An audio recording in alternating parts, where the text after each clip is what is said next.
Hi there, welcome back to Roving Gardens. Now we're in the autumn, so it's really a good time to think about what's going to be happening in the spring. I know it seems a long way away, but autumn is the perfect time to really get things ready and set for the spring. So whether that's planting bulbs, lifting and dividing perennials, or a job that I'm doing now, which is one of my favourite jobs, and that is moving biennial plants.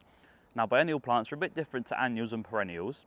Biennials will grow one year and then flower the subsequent year.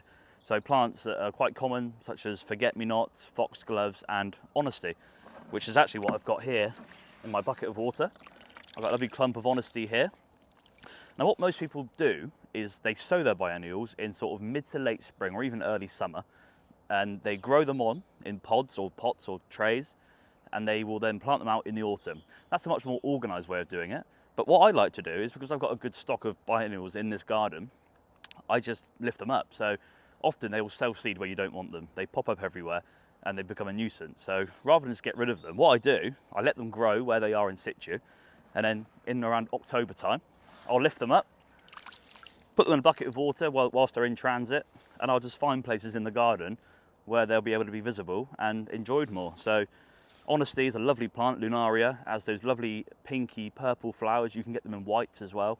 But the main showpiece of Lunaria is their lovely shimmering seed heads, which are really popular. So they're a really interesting plant. They flower in sort of late spring, early summer. So autumn is a really good time for any biennials to lift them up and move them, because they're not sort of in active growth right now, but the roots will still grow. So if you lift them up in October and plant them where you want them in the garden, they'll spend the whole autumn getting roots down, and they'll be ready to go in the spring, ready to flower. And they'll flower, set seed, and the cycle will continue. So once you've got biennials, you'll always have them. I've also got in this garden some foxgloves. So this foxglove here, I'll just lift it out gently. Try and get as much as the root out as you can.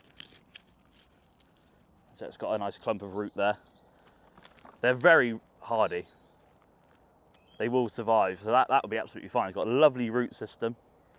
And if you are going to put them in transit, just put them in a bucket of water. So I've got a bucket here full of biennials. I'm now going to go around the garden, find some bare patches, put them in, and hopefully in the spring we'll get a lovely display of biennials.